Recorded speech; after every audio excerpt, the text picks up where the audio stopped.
3 वक्त का खाना एक बार में खाने वाला ससुराल। रेखा दीदी, माना कि घर में शादी का काम होता है, लेकिन ऐसा भी क्या काम कि घर आए मेहमानों पर ही ध्यान न दिया जाए। एकदम सही कहा है माधु ने। दोपहर के 12 बज गए हैं उठे हुए, हमें घंटों हो गए हैं, लेकिन फिर भी अभी तक किसी ने, घर वालों ने, एक कप चाय के लिए भी नहीं पूछा है।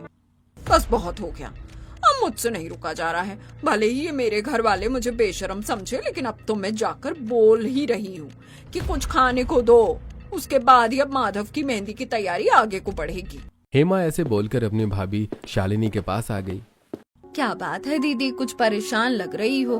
परेशान ना हूँ तो क्या खुश हूँ? इस पेट के चूहे कूदते कूदते थक गए हैं, लेकिन अभी तक मजाल है जो कुछ खाने को मिल गया हो। भाभी, शादी में बस बेटे के घोड़ी चढ़ने के काम ही नहीं होते हैं, मेहमानों की खातिरदारी करना भी इसी सब का हिस्सा है। एकदम सही कहा हेमा ने। भाभी, हम पालतू जानवर की तरह सुबह से कामों में लगे हुए, लेकिन अभी तक किसी ने एक कप चाय को नहीं पूछा है। बताओ, ये भी कोई बात है? अरे ओ दोनों की दोनों, पहले तो ये डायलॉग बाजी बंद करो, और दूसरा, अभी क्या खाने का वक्त हुआ है जो तुम्हें शिकायत हो रही है? मुझ बुढ़िया ने भी तो अभी तक कुछ खाया पिया नहीं है, और तुम लोगों को खाने की पड़ी है। माँ, अभी खाने का वक्त नहीं हुआ है क्या मतलब? कहीं आप अभी भी उस अजीब से खाने की रूटीन को फॉलो तो नहीं करते हो ना? हाँ, करते हैं। और वो अजीब कहाँ से है, बताएगी? माँ, आपने अपनी उम्र देखी है, और इस घर में कौन पहलवान है जो आप लोगों को समझ नहीं आता है कि उस रूटीन को फॉलो करना छोड़ दो? नहीं छोड़ेंगे। अगर तुम्हें ज्यादा भूख लगी है तो तुम जाओ और खाओ कुछ भी, हम नहीं रोकते हैं, लेकिन बेकार में तुम हमारे मसलों में टांग ना अड़ाओ। हम 4 बजे खाते हैं तो 4 बजे ही खाएंगे। रहने दो दीदी, इस मामले में इस घर के लोगों को कुछ भी समझाना ऐसा है कि जैसे भैंस के आगे बीन बजाना। आपको समझ आया? हेमा की बात को सुनकर कमला चिढ़ गई, लेकिन कोई कुछ बोला नहीं। हेमा और रेखा ने दोनों ने खुद ही चाय बना ली, जिसके बाद उन दोनों ने बस चाय से ही काम चलाया, और शादी वाले घर में पूरा परिवार शाम को 4 बजे खाना खाने को बैठा, जो कि मेहमानों को काफी अजीब और बुरा भी लगा। लेकिन सभी ने बस उनके घर के हिसाब को बुरा कहते हुए सारी बातों को इग्नोर कर दिया। ओके, तो अब सभी ने खाना खा लिया है, तो चलिए अब मेहंदी का फंक्शन शुरू करते हैं संगीत से। Everybody let's dance. क्या खाक डांस? खाना तो अब दिया है, जब यमराज का दीदार हो गया, अब तो एक उंगली भी हिलाने का दिल नहीं है। घर आए मेहमान थक गए थे, जबकि घर वाले नाच गा रहे थे। मेहंदी लगा के रखना, डोली सजा के रखना, मेहंदी लगा के रखना, डोली सजा के रखना, लेने तुझे ओ गोरी आएंगे तोरे सजना। सभी घर वाले ऐसे ही नाचने लगे। ये कहानी है शालिनी के घर की, जो कि एक नॉर्मल मिडिल क्लास औरत थी, जिसके घर में वैसे तो सब ठीक था, लेकिन खाना खाने का हिसाब उसके घर का बहुत ही ज्यादा खराब था। अब वो क्या था, ये तो कहानी में आगे ही पता चलता। आज के दिन शालिनी के बड़े बेटे माधव की मेहंदी थी। घर में शादी के दिन चल रहे थे और मेहंदी का दिन अच्छे से गुजर गया। अगले दिन माधव की शादी का दिन था, जो भी अच्छे से ही गुजरा। दोपहर में उसकी शादी हुई और शाम तक बहू घर आ चुकी थी। अभी पायल का गृह प्रवेश हो रहा था। सर्दी के दिन थे तो पायल काफी ज्यादा थक भी चुकी थी। आज के दिन तो बड़ी सर्दी हो रही है, बस जल्दी से ये गृह प्रवेश हो जाए, उसके बाद तो मैं आराम से अपने कमरे में कंबल में जाकर बैठूंगी। अरे मान्यता बहू, अभी तक तुझसे आरती की थाली नहीं बनी है, लेकर आ, बहू इंतजार कर रही है। अरे नहीं माँ जी, वो मुझे देर इसलिए लग गई क्योंकि पता नहीं क्यों अचानक से मेरा दिल घबराने लगा था, अभी उल्टी करके आई हूँ। क्यों भाभी, आर यू ओके? हाँ, अब तो ठीक है। अरे आज भाभी ने दावत का खाना खाया है ना, इसीलिए ही शायद दिल घबरा गया होगा, कभी कभी हो जाता है।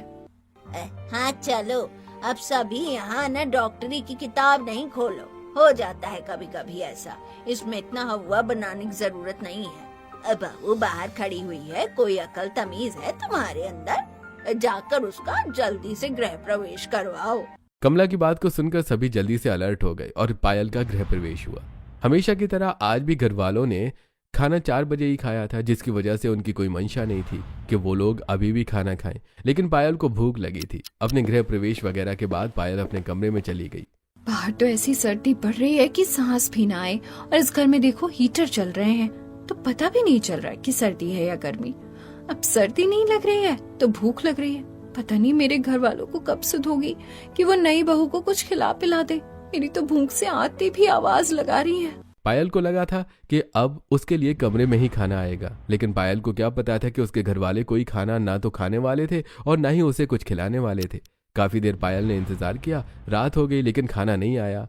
रात को जब कमरे में माधव आया तो पायल उससे बोली, क्या बात है पायल, ऐसे मुंह गड़े हुए क्यों लेटी हुई हो? माधव जी, इतनी देर हो रही है और ऊपर से खाली हाथ कुछ खाने को नहीं लाए। क्या मतलब, तुम्हें भूख लगी है क्या? माधव जी, भूख का वक्त हो रहा है, भूख नहीं लगनी चाहिए क्या? आपने क्या खाया है? नहीं, हम तो एक ही वक्त का खाए हुए हैं और किसी को भूख भी नहीं लग रही है। पायल, क्या कहा? अगर तुम्हें ज्यादा ही तेज भूख लगी है तो बताओ, मैं किचन से कुछ लेकर आऊं क्या? नहीं, रहने दीजिए।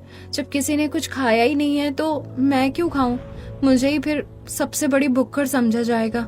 रहने दीजिए, मुझे भूख नहीं है, मैं कल को खा लूंगी। अरे हमारे घर में तो तुम्हें हमारे तरीके से खाना खाना पड़ेगा। क्या मतलब आपके तरीके से? आपका खाने का तरीका कुछ अलग है क्या? हाँ है तो सही, अब ये मत पूछना कि क्या है, जो भी है तुम्हें कल पता चल जाएगा। माधव की बात को सुनकर पायल को कुछ भी समझ में नहीं आया, लेकिन वो बस चुप रही। पायल भूखी ही सो गई। ऐसे ही अगली सुबह आज पायल का ससुराल में पहला दिन था, जिसके लिए वो काफी ज्यादा एक्साइटेड थी और उसे भूख भी लगी हुई थी। हाँ, ससुराल में पहले दिन के हिसाब से मैंने खुद को एकदम अच्छे से सजा लिया है। अब मुझे नीचे चले जाना चाहिए। माँ देखो, चाची तो तैयार हो गई और हम बेकार में ऊपर आए। अरे गणेश बेटा, तुम? भाभी आप भी? क्या बात है, नई बहू का रंग तो बड़ा खिल रहा है। पायल, काफी अच्छी लग रही हो। शुक्रिया भाभी। भाभी, कहीं मैंने जागने में देरी तो नहीं कर दी है ना? अरे नहीं नहीं, सभी को शादी की थकान थी, सभी ऐसे ही जागे हैं, तुम चिंता नहीं करो। चलो अब जल्दी से नीचे चलो। मान्यता अपने साथ अपनी देवरानी को नीचे ले गई। सभी मेहमान घर से जा चुके थे और घर वाले ही थे जो कि घर के अंदर थे। पायल नीचे गई। नमस्ते सभी, भूख लगी है, नाश्ता कब मिलेगा? पायल बेचारी ऐसे ही नाश्ते का इंतजार करने लगी। किसी ने उससे नाश्ता करने को नहीं पूछा। बेचारी पायल की बैटरी अब रात से भूखी रहते हुए लो हो चुकी थी। ऐसे ही दोपहर हुई। ये लोग ना तो मुझसे खाना बनाने को बोल रहे हैं, ना कुछ खाने को दिया है। इन्हें पता नहीं है कि नई बहू के साथ कैसे रहा जाता है। पता नहीं ये मेरी पहली रसोई भी करवाएंगे या नहीं। पायल बेचारी का भूख से बुरा हाल था, लेकिन उसके घर वालों को उसकी कोई चिंता नहीं थी। खामोशी से भूख में वक्त गुजारते हुए पायल को 2 बज गए और अब पायल को खाना बनाने का ऑर्डर दिया गया। बहू, 2 बज रहे हैं, तू अब अपनी पहली रसोई बना ले। भगवान तेरा शुक्र है, इन्हें भूख तो लगी। हाँ तो बताएं कि मुझे मेरी पहली रसोई में सभी के लिए क्या बनाना है? देख बहू, हम लोग ना बाकी लोगों से एकदम अलग हैं। तूने देखा ना कि हमारे घर में हम सभी कैसे खाना खाते हैं। कैसे खाते हैं? माफ कीजिएगा, दादी सास आपको कुछ खाते हुए देखा ही नहीं। अरे हाँ, तूने कहाँ देखा है हम लोगों को कि हम लोग क्या खाते हैं और कैसे खाते हैं। बहुओं, अरे बच्चों, बताओ नई बहू को कि हमारे घर में खाने का क्या हिसाब है, कैसे खाया जाता है हमारे घर खाना। कैसे खाया जाता है इनके घर खाना? ऐसा क्या खाते हैं ये लोग जो ऐसे बताना पड़ रहा है? पायल ऐसे ही सोचने लगी। उसे जरा भी अंदाजा नहीं था कि उसे अपने ससुराल में कितनी अलग अलग चीजें देखने को मिलने वाली थी। अभी पायल अपनी सोच में ही गुम थी कि तभी उससे उसकी जेठानी मान्यता बोली, पायल, शायद तुम्हें ये सुनकर अजीब लगेगा, लेकिन हमारे घर में खाना तीनों वक्त का एक ही वक्त में खाया जाता है। हम सभी लोग खाना बस एक बार बनाते हैं और एक ही बार में उसे खा लेते हैं। क्या मतलब कि एक ही वक्त में खा लेते हैं? मतलब ये कि नॉर्मल लोग दिन में 3 बार खाते हैं, पहले नाश्ता, फिर दोपहर का खाना और फिर रात का खाना। लेकिन हमारे घर में सब एक ही वक्त में खाकर छुट्टी करते हैं। तुम्हें बताने का हमारा ये मतलब इसलिए है क्योंकि अब जब तुम खाना बनाओगी तो खाना एक वक्त का नहीं बल्कि 3 वक्त का बनाना, नाश्ता, दोपहर का खाना और रात का खाना। और हम इस सब को एक ही बार में खा लेंगे, तो बार बार खाने का झंझट भी खत्म और बनाने का भी। 3 वक्त का खाना एक ही वक्त में? अरे हाँ बहू, 3 वक्त का खाना एक ही वक्त में। और तू तो ऐसे कंफ्यूज हो रही है जैसे कि ना जाने हम लोगों ने तुझे क्या बोल दिया हो। चल अब सभी की फरमाइश पूछ और 3-3 वक्त का सभी का खाना बना दे। जी जी माँ जी, बताइए तो, पहले आप ही बता दीजिए कि आप क्या खाना चाहेंगी। ठीक है, देख बहू, मैं ज्यादा ना चटोरी जुबान की नहीं हूँ, तो मेरे लिए नाश्ते के लिए तू तो 1 कप चाय और पराठा बना देना। बाकी दोपहर के खाने में मैं पूरी सब्जी और शाम को उसी सब्जी के साथ मैं चावल खा लूंगी, ठीक है ना? ठीक है माँ जी। बहू, तेरी सास तो पागल है, इससे पूछने का कोई फायदा नहीं है। चाय बताई तो बस एक कप। अरे बहू, जितने भी लोग हैं सुबह में चाय तो जरूर ही पियेंगे। बाकी तू सभी के चाय के साथ पराठे, पोहे और क्या खाते हो तुम नाश्ते में? अंडे दादी, अंडे। हाँ, अंडे ये बनाना। अब बात आई दोपहर की खाने की, बताओ क्या खाना है सभी को? मैं तो आज दोपहर में छोले भटूरे खाऊंगा। ठीक है ना बहू? और मैं खाऊंगा आलू के पराठे। भाभी, मेरे लिए ना पास्ता बनाना। पास्ता? अरे वाह, क्या अमेजिंग चीज बताई है तूने मेघा। भाभी, मैं भी पास्ता ही खाऊंगा। हाँ, मेरे लिए व्हाइट सॉस नूडल्स भाभी। अरे मेरे लिए पायल, जब तुम सभी की पसंद बना ही रही हो तो मेरे लिए भी दम आलू बना देना। जी, सभी ने बता दिया। अब शाम के लिए नहीं बताना है किसी को कुछ? हाँ माँ जी, मुझे बताना है ना। सुनो पायल, मेरे लिए तुम सोया चाप बना देना, किचन में है। और गणेश ना इतना सब हैवी नहीं खाता, तो उसके लिए दाल रोटी। अरे वाह, दाल। चल बहू, अब तू सभी ने अपनी पसंद को बता ही दिया है, तो अब तू जा और आराम से जाकर सभी के लिए खाना बना ले। लेकिन इतने भी आराम से नहीं बनाना कि हमें 4 बजे खाना ही ना मिले। हम सभी 4 बजे खाना खाने को बैठ जाएंगे, तो इसी के हिसाब से बनाना। शालिनी की बात को सुनकर पायल ने गर्दन हिलाई, जिसके बाद सभी की फरमाइश लेकर वो रसोई के अंदर आ गई। हे भगवान, ये कैसा बम फोड़ दिया है अचानक इन सभी ने मेरे ऊपर। एक तो मेरी पहली रसोई है, ऊपर से इन सभी को 3 वक्त का खाना एक साथ चाहिए। अब मैं क्या करूं? मना भी नहीं कर सकती हूँ। पायल बेचारी ऐसे ही अपने परिवार की फरमाइशों के पीछे पागल बन गई थी। उसने एक एक करके चीजें बनाना शुरू किया। कॉन्सेंट्रेट पायल, कॉन्सेंट्रेट। ऐसे काम नहीं होगा। पहले मैं एक काम करती हूँ, पास्ता और मैगी बना देती हूँ, जिसके बाद नाश्ते की चाय मैं आखिर में बनाऊंगी। लेकिन इस बीच पूरी सब्जी, चावल, छोले भटूरे ये सब मैं कब बनाऊंगी? और सोया चाप के साथ दाल रोटी भी तो है। हे भगवान, पायल का दिमाग खराब हो गया। उसने सबसे पहले इन सभी चीजों में डाले जाने वाले सामान की कटिंग करने को सोचा। उसने सब्जियां काटनी शुरू की, लेकिन इतने में लोगों में इतनी सब्जियां काटना आसान नहीं था। वो थोड़ी देर में ही ढेरों सब्जियां काटकर थक गई। कितनी तेज जान लग रही है आंखों में। भगवान, ये तो सब्जियां काटने में ही मेरे 12 बज गए। खाना कैसे बनाऊंगी? लेकिन नहीं, मुझे ऐसे नहीं बोलना चाहिए। जब मैं खाना बनाऊंगी तो बस बना लूंगी। अभी से मुझे ऐसे हार नहीं माननी चाहिए। पायल ने ऐसे ही खुद को हौसला दिया और खाना बनाने को लग गई। सब्जियां काटने के बाद पहले पायल ने जल्दी बन जाने वाली चीजें जैसे कि पास्ता और नूडल्स वगैरह बनाई, जिसके बाद उसने नाश्ते का सामान जैसे पोहे, अंडे और पराठे बना दिए और अब वो तेल में गर्मा गर्म भटूरे बना रही थी। आज से ज्यादा रेल तो मेरी कभी नहीं बनी। मैं तो बुरी तरह से थक गई हूँ। पायल, खाना बना है कि नहीं? सभी को भूख लग रही है। बाहर सभी इसी बारे में पूछ रहे हैं। भाभी, अभी तो 4 बजने में 15 मिनट बाकी है ना, बस इतने में खाना बन जाएगा।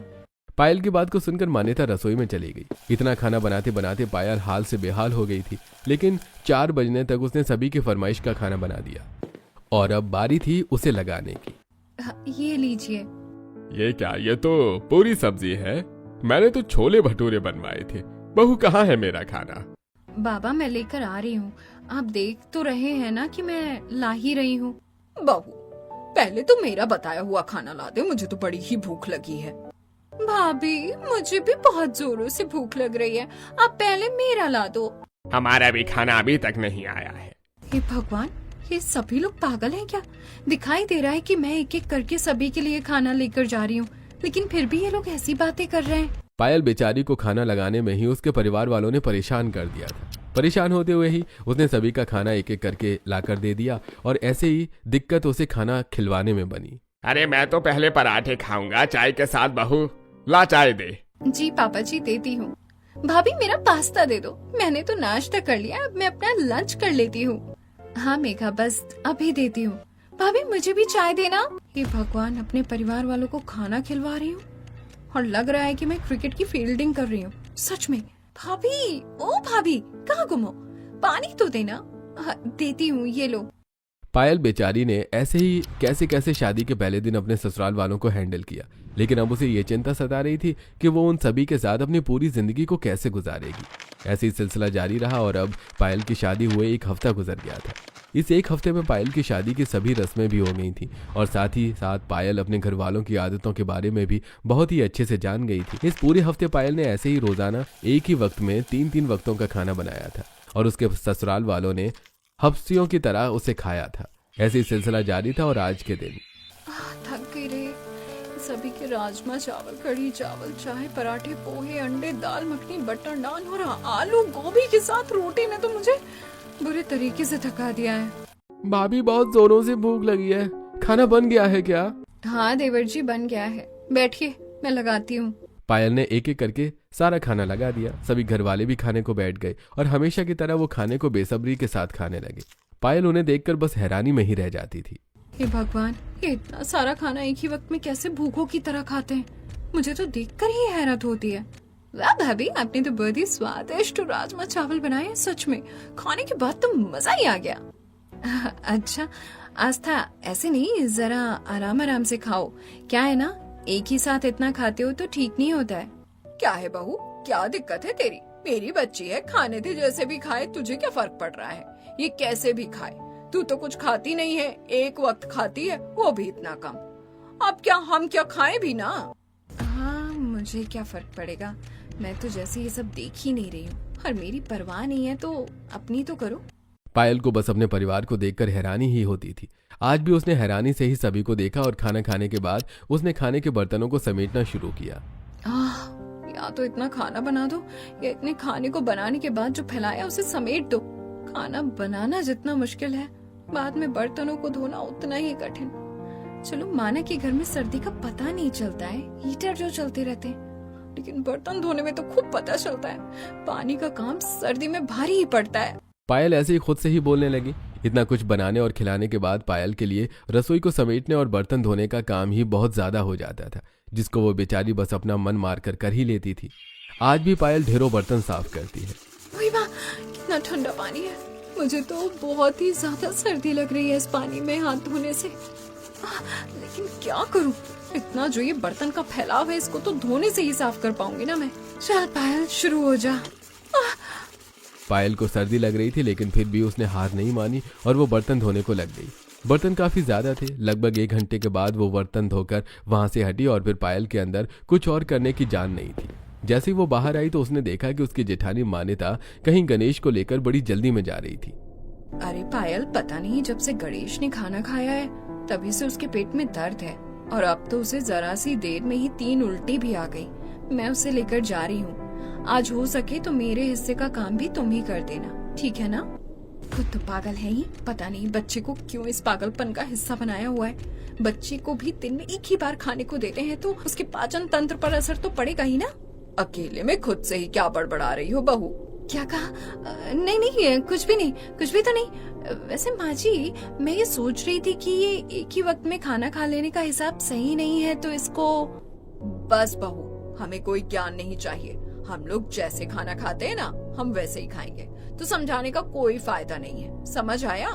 हाँ, लेकिन इस तरह से खाने का कोई फायदा नहीं है, उल्टा नुकसान ही है। तो बहू, हम लोग जैसे खाते हैं वैसे ही खाएंगे और इसके लिए हमें न किसी की इजाजत की जरूरत नहीं है। अब जाओ, झाड़ू पोछा करो, क्योंकि बड़ी बहू गणेश को लेकर चली गई है। फिर दर्द हुआ। क्या हुआ? दर्द हो रहा है? मैंने कहा था ना, हल्का सा दर्द है, सही हो जाएगा। फालतू में ज्ञान देने की जरूरत नहीं है। टॉयलेट जाना पड़ेगा। पायल को अपनी सास का बर्ताव बहुत ही ज्यादा बुरा लगा, लेकिन वो कुछ बोली नहीं और बस अपने गुस्से को दबाते हुए वो बाकी घर के कामों में लग गई। ठीक है, मेरा क्या जाता है, मत मानो बात को। इन लोगों की तरह मुझे भी एक ही वक्त खाना मिलता है, मुझे तो मेरी चिंता होती है। पायल ऐसे ही बोलने लगी और उसके बाद उसने थकान में भी घर के सभी कामों को निपटाया। ऐसी सिलसिला जारी था। पायल के परिवार वालों को एक ही वक्त में 3 वक्त का खाना खाकर दिक्कत भी लगती थी, तब भी वो सभी एक ही वक्त में 3-3 वक्त का खाना खाने से नहीं मानते थे। क्या बात है माधव जी, कहाँ से आ रहे हैं? अरे कुछ नहीं, वो मुझे खट्टी टकार और भैया को थोड़ा पेट दर्द हो रहा था तो मैं और वो मेडिसिन लेकर आए हैं। अरे कोई बड़ी बात नहीं है, सो जाओ। क्या देख रही हो? मान जाइए माधव जी, मान जाइए। क्यों अपनी सेहत से दुश्मनी ली हुई है आप लोगों ने? क्या मतलब, किस चीज से मानना है? 3 वक्त का खाना एक ही बार भरने से आपको पता भी है कितना खतरनाक है। देखो पायल, मैं ऑलरेडी परेशान हूँ, तुम मुझे और तंग मत करो, मैं सो रहा हूँ। ठीक है, आपकी मर्जी। पायल ऐसे बोलकर सो गई। ऐसी सब जारी था कि आज के दिन वो सभी घूमने को आए हुए थे। वो सभी एक गार्डन में टहल रहे थे। अरे नहीं माधव, सुनो ना, मुझे ना बहुत ज्यादा भूख लग रही है। हम सभी आज तो घूमने को आए हुए हैं, तो आज तो तुम अपने उसूलों को तोड़ ही सकते हो ना। चलो कुछ खाते हैं। अभी घड़ी में 2 बज रहे हैं बहू, अभी कुछ भी खाने का वक्त नहीं हुआ है। हम अब से 2 घंटे बाद ही कुछ खाएंगे, समझ आया? क्या कहा ताई सासू माँ जी? हम आज के दिन कम से कम एक आइसक्रीम तो खा ही सकते हैं ना? बहू मना कर दिया है ना, जब बड़े मना कर रहे हैं तो फिर तू क्यों खाने की रट लगाए हुए है? गंगा की बात को सुनकर पायल चुप हो गई। जब तक 4 नहीं बजे घर वालों ने एक अनाज का दाना अपने मुंह में नहीं डाला। 4 बजे वो सभी एक रेस्टोरेंट गए, जहां तक जाते जाते पायल की बैटरी तो लो हो ही गई थी। आखिरकार ये 4 बज ही गए। अब मेरी समझ ही नहीं आ रहा है कि मैं क्या ऑर्डर करूं। लगता है पेट में जो चूहे कूद रहे थे ना, अब वो मर गए, तो उल्टा भूख लगने के बजाय पेट में वजन सा हो गया है। बहू, ये तू कैसी बातें कर रही है? सभी लोग हमें ही देख रहे हैं, दिखाई दे रहा है ना तुझे? तो ये पागल बातें नहीं कर, समझ आया? ठीक है माँ जी, मैं कुछ ऑर्डर करती हूँ। सुनो ओ बेटा, यहाँ आओ। लो जरा हमारा ऑर्डर ले लो। चल बताना बहू। और जयेश कमलेश बताओ ना। हाँ, तो वेटर, यहाँ जितने भी लोग बैठे हुए हैं उन्हें गिन लो। गिनती करके उतनी ही चाय, साथ में पराठे, अंडा और पोहा, ये तो लाना ही है। बाकी सभी अपना ऑर्डर दे दो। मैं लूंगी लंच में पुलाव और डिनर में पास्ता। माफ करना मैडम, लेकिन इस वक्त डिनर नहीं मिलेगा।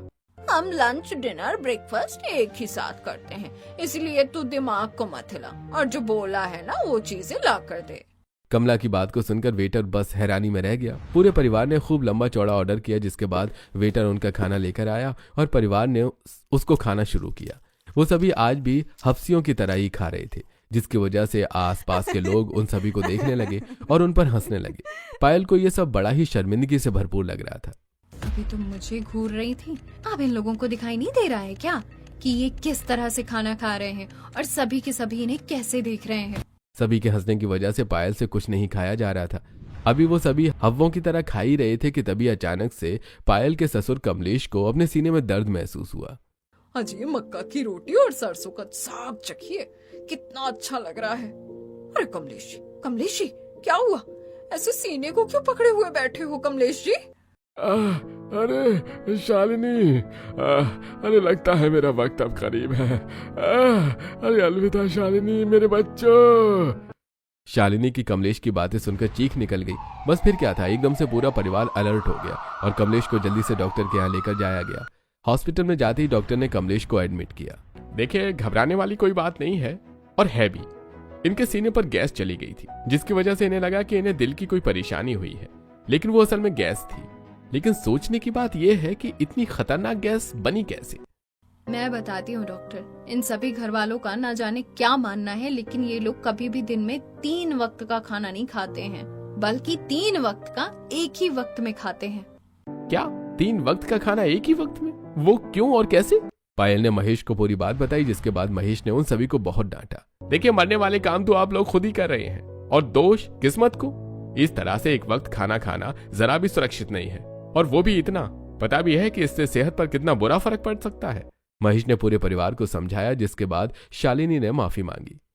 हमें माफ करना डॉक्टर, हमें किसी से पता चला था कि अगर बस दिन में एक वक्त खाना खाया जाए, चाहे वो कितना भी हो और कुछ भी हो, उससे बॉडी फिट रहती है, इसीलिए हम लोगों ने। देखिए, लोगों की राय पर नहीं जाना चाहिए। हमेशा ऐसा कुछ करने से पहले एक्सपर्ट से बात करना जरूरी है, नहीं तो अपनी ही सेहत के साथ खिलवाड़ होता है बस। महेश की बात सुनकर परिवार वालों को अकल आ गई। बस फिर क्या था, उसी दिन से उन्होंने 3 वक्त का खाना एक ही वक्त में खाना छोड़ दिया और वो लोग नॉर्मल लोगों की तरह अलग अलग वक्त पर खाना खाने लगे। अरे वैसे कुछ भी कहो, कामों को तरीके से करना ही सबसे अच्छा है।